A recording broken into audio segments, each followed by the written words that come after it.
figure, bent over with the cares of the indelible world, the wind howling out of the north, the sound of icicles jangling in his ears. Yeah, there's this friend of mine, see. He called me on the phone today. The phone rang. I'm sitting there. You never know what's going to happen with that phone. I wonder how many people are nervous just looking at phones. Yes, you know that there's a whole new psychological illness which has been very well recorded by many modern psychologists that has to do with the fear of the telephone. Now, Freud didn't even know about that. They didn't have phones in his day, you know. Oh, my God, no. But the fear of the telephone is a well-documented thing today. Many people just sit and look at their phone by the hour, waiting for it to come and bring them the bad news. Now, what bad news? Just bad news. Just free-form bad news. Not anything specific. The silent phone sits and waits and watches like some vulture. Quoth the raven nevermore. Quoth the raven nevermore. I see an image of a black telephone sitting up there on the top of your windowsill. Quoth the French phone nevermore. The great fear of the phone. And so the phone rang today, see, and I leaped back like W.C. Fields making a terrible double take when somebody shows him a glass of water. I picked it up and I said, hello? You see, carefully disguising my voice, hello? And I hear on the other end of the voice, is it Shepard? I said, yes. You know what day it is? I said, matter of fact, I do know what day it is. It's Friday. But that ain't all. I said, what else is it? It's Friday. What do you want me to say? Come on, Holly, what's the trouble? It's not only Friday, Shepard. It's also Pearl Harbor Day. Hooray, hooray, hooray, hooray. Yes, tonight we would like to salute Pearl Harbor Day, which has become a veritable industry in itself. Motion pictures, books, commemorative albums, tourist trips, all of it is around Pearl Harbor Day. One of the great new industries of the last half of the 20th century. Pearl Harbor Day. And I said, but Howie, what's the matter? Why do you sound nervous about Pearl Harbor Day? They're not going to come back and bomb now. They got too many things going. You know, they're bringing in the Panasonics and the Hitachis and the Sonys and all that stuff. My God, they don't have to bomb no more. Steady it. You know the tradition over at this joint, don't you? I said, yes, I do know the tradition over at old OQY&B, which is incidentally the agent that he works for, a little agency over on the long side of Madison Avenue, where they have accounts for pimple creams, hair straighteners, and stuff like that, you know, how to make lamps out of green bottles of beer and all kinds of great products. And I said, what's the matter over at OQLY&B? He said, Pearl Harbor Day is the traditional day for it. I said, what? He said, well, the boss, he kind of believes that Pearl Harbor Day is symbolic. It's Friday, right, Shepard? And I said, yes, it is Friday. He says, well, Friday is the day that they do the firing over here, especially on Pearl Harbor Day, just before Christmas. I got off wise. Hold it there, thank you. Now, reset that, will you? Have you noticed that Christmas, Pearl Harbor Day, and firing all seem to go together? Now, now that's the subject for tonight's lecture, friends. Personal Pearl Harbors. We're not talking about the historic one where the Japanese came in with all those Bettys and Zeeks and stuff and laid it on the U.S. Arizona. We're not talking about that because, what can you say about it? That's history. That's about as relevant to our world today as the Whiskey Rebellion, right? Or the War of the Roses, or the 30 Years' War, or Richard the Lionhearted. It's all part of history. But each one of us has had his own private Pearl Harbor. And it usually revolves itself around that curious triumvirate. Has it occurred to you that there is a triumvirate? that goes together. All right? Pearl Harbor, December 7th. That's December. Incidentally, speaking of Pearl Harbor, I just learned a fantastic piece of trivia. Really a fantastic piece of trivia, and I'm going to lay it on you. And I'm not a trivia fan, but you know that anytime people talk about Pearl Harbor, December 7th, 1941, whenever they talk about this, when they write a play about it or books about it or movies about it, anything they write about it, they always refer to the fact that millions of people were listening to the football game when the announcement of Pearl Harbor was made on the radio. Have you heard that yourself, Jerry? Yeah, they all talk about that game. Now, what game was it that they were listening to? Now, that's a piece of trivia for you, friend. What game was the game that they were listening to in New York?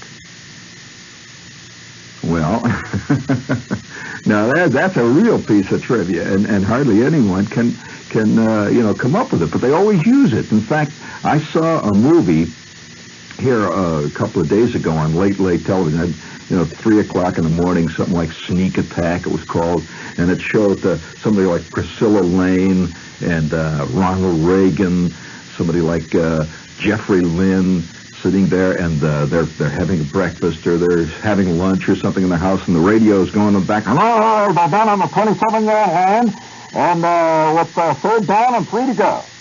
And now there's the pass from center. It's a quick kick, and it's going down to the 40-yard line. It's rolling down to the 45. They're listening to the football game, and all of a sudden, in the middle of this, you hear in the background, you hear the radio. So they're not really listening to the radio. They're having their own little thing going on. They're talking and drinking coffee, and the football game is in the background. When all of a sudden you hear the radio say, we now pause for a bulletin from our studio. Attention, please. All Americans, listen carefully. Pearl Harbor has just been bombed. We repeat, Pearl Harbor in the Hawaiian Islands has just been bombed and is now under attack by forces of the Japanese Naval Air Force. Are now attacking Pearl Harbor. We will have further information as it comes into our studios. And now back to the football game. And these two people sat and says, what was that? What was that? Well, okay. There's a good piece of trivia. What football game were they listening to at the time of Pearl Harbor, 1941? Now, I found it out. I didn't know this, so don't come and say, Shepard must have been... No way. I just heard this just 5 minutes ago before I came in here, and I was just, it was kind of interesting to me. And I thought, I never knew what the game was that they were listening to that everybody claims they was hearing, because you see, according to the time differential, out in Pearl Harbor, the attack occurred just about 8 a.m., which would be Hawaiian time. Well, figure out the time differential between, say, New York and Hawaii, and that attack was being made then in the very early afternoon here.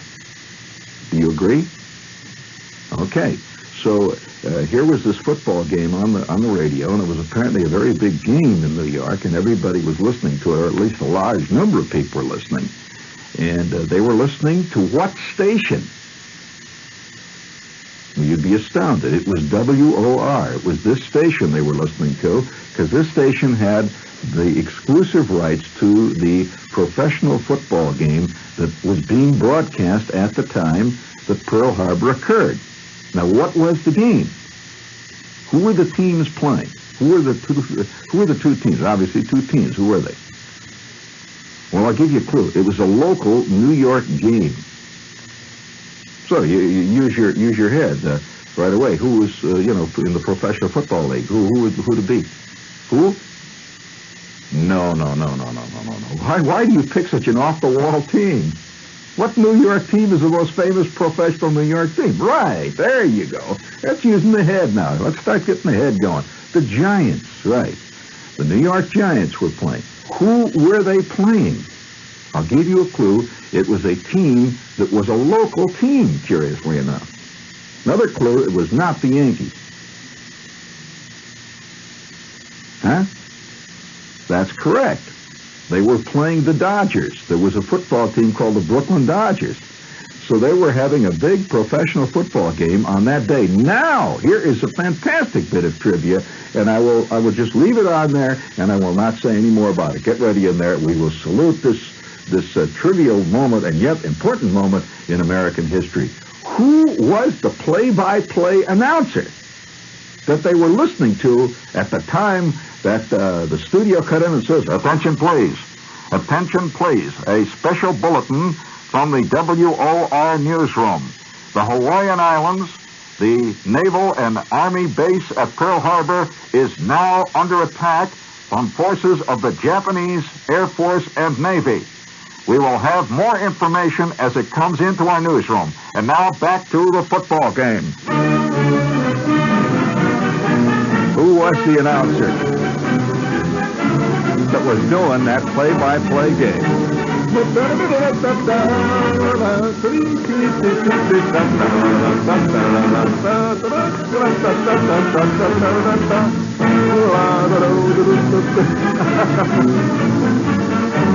All right, thank you, Cordy. Thank you. Now let's get a little of these. Who was it? Now, come on. You think you? Oh no. Well, are you sure of that?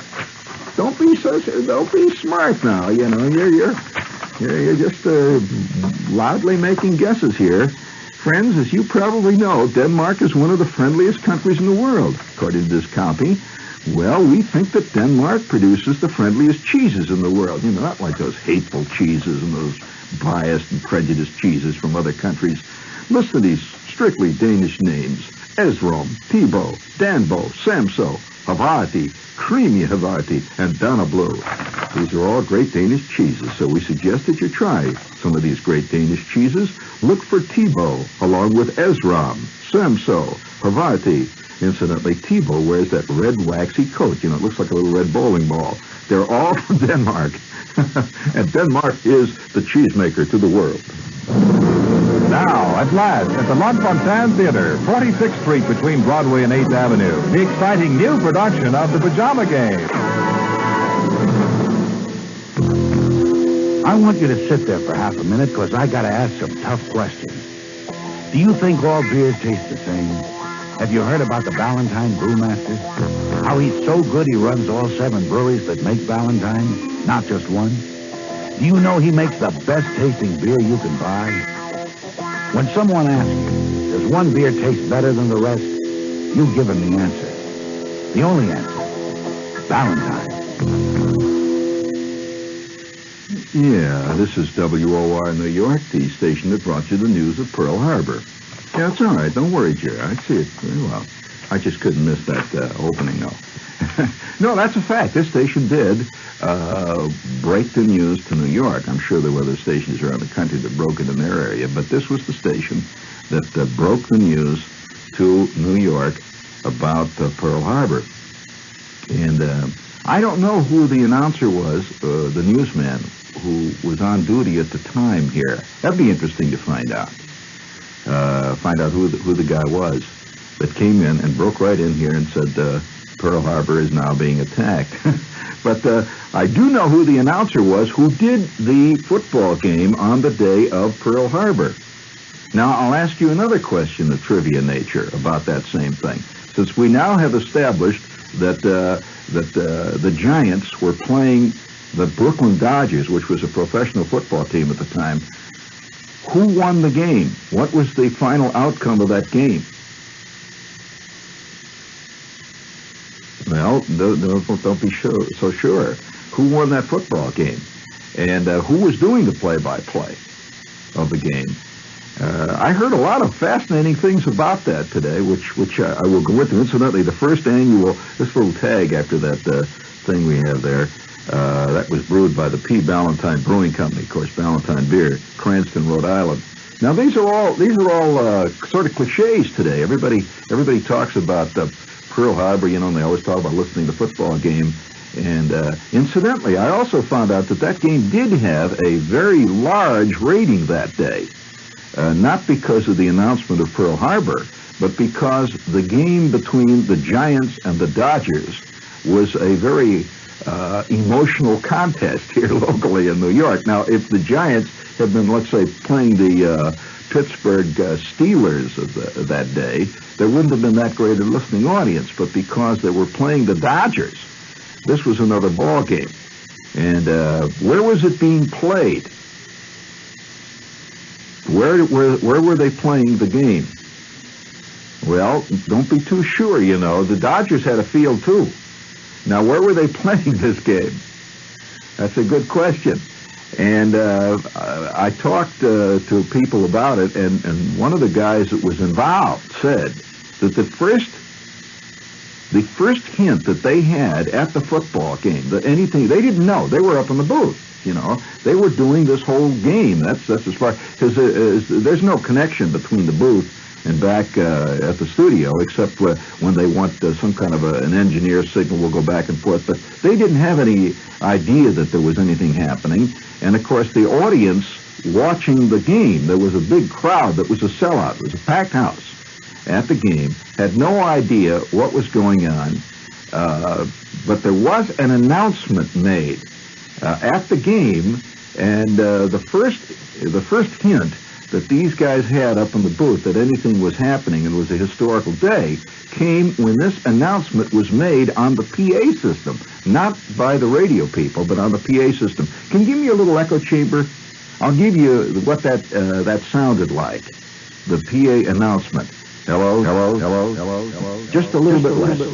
A little, just a touch of echo. You know how a PA system. Your attention, please. Your attention, please.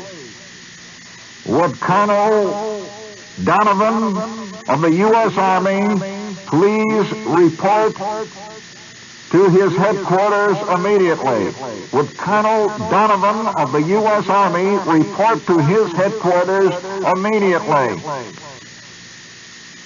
Now, who was Colonel Donovan? Later General Donovan. Interesting. And the minute that was made on the PA announcement, a lot of people began to get a little, who were in the know, began to get a little nervous, because Donovan was the head of a very secret organization called the OSS, the Office of Strategic Services. and that was the first announcement that was made. He was at the game. He was sitting out there watching the football game. And that was the first hint that anybody had up in the stands that something really strange was going on.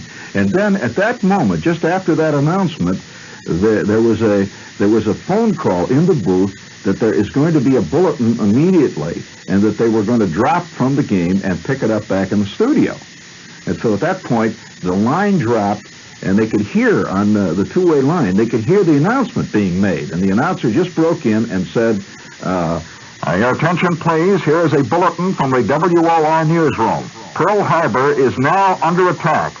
The Naval and Air Force base in the Hawaiian Islands, Pearl Harbor, is now under attack by unknown forces, apparently of Japanese origin. We do not have any information yet as to casualties, but the attack began just a few minutes ago, and Pearl Harbor is now under attack. We now return you to the program in progress. Fantastic moment. I mean, it was wild. Well, here they were. They were sitting up there in the booth. They didn't know anything about it, you know, and all of a sudden they got this bulletin, and they were just as confused as anybody else. And, of course, what they did then was just go on with the football game, which is about all they could do. And shortly thereafter, then, an announcement was made on the PA system at the football game, and it went something like this. This was after the Donovan announcement. The PA announcer was given a message, and he came on and said the following. Your attention, please. Your attention, please. Would all uniformed members of the armed forces please report to their respective headquarters immediately? Would all armed forces members in the stadium today please report to your headquarters immediately? And that was it. All these guys, there were a lot of soldiers and all that out there, you know, at the football game, and sailors who were dumbfounded. They didn't know what was going on. They all got up and they started to walk to the gates. And they got up and started milling around and going on. Well, it wasn't until another 15 or 20 minutes that they made an actual announcement, and it never was really made, as far as I know, at the football game. I may be wrong on that, but that's what I hear. So that was a very dramatic moment. It must have been wild. Who was the announcer then? Well, I'll tell you. Might as well give him credit. Stan Lomax. Stan Lomax, the WOR is still here. Stan Lomax was doing the play-by-play on that great historic game that they always talk about. They never talk about anything else. Apparently nobody was listening to anything else or doing anything else on that particular Sunday but listening to that game. So Stan said it was a wild moment in the booth. It must have been when all this began to happen. So as far as, the historical impact of it on people is concerned, it must have really been almost unparalleled. I mean, can you imagine right now, breaking into Captain Kangaroo or, attention please, Washington is under attack. Unknown airplanes are attacked. Good Lord. People would flip.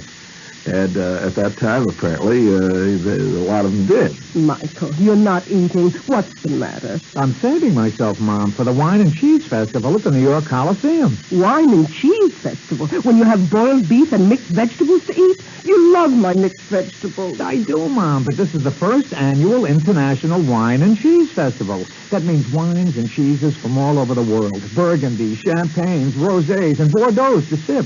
Soft cheese, hard cheese, spicy cheese to taste, and cooking lessons with wine, an actual vineyard, and a wine and cheese store from the year 2001. You're too young for that, Michael. I'm sure no one under 18 is permitted without a parent. That's true, but I'm 35 years old, Mom. And anyway, I might meet a nice girl there. I think I'll go, too.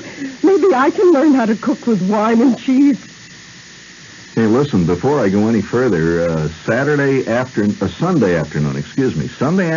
that's this coming Sunday, about 1 o'clock, I'm going to be on Channel 13, where, they're involved in their annual Raising Fund thing, and I'm going to be on Channel 13. I'm going to hold down the fort there about 1 o'clock. That's this Sunday, and I want you to call in. Give those guys some dough. They need it. But this whole story... Yeah, you have the Magic Fest spot ready? Okay. The world's greatest magicians perform at the World Festival of Magic and the Occult, the weirdest show on earth. An unforgettable experience. Bring the whole family to hold each other's hands. The World Festival of Magic and the Occult, the weirdest show on earth. Wednesday, December 12th through Sunday, December 30th at the Felt Forum in Madison Square Garden Center. For ticket information, call 212-564-4400. Tickets also at Ticketron. Yeah, that's right. Oh, yeah, here's the tag for that cheese thing. Let's see. The first annual Wine and Cheese Festival at the New York Coliseum from tomorrow through Sunday, December 16th. All right. Doors are open at 1 p.m. to 10 p.m. Yes, indeed.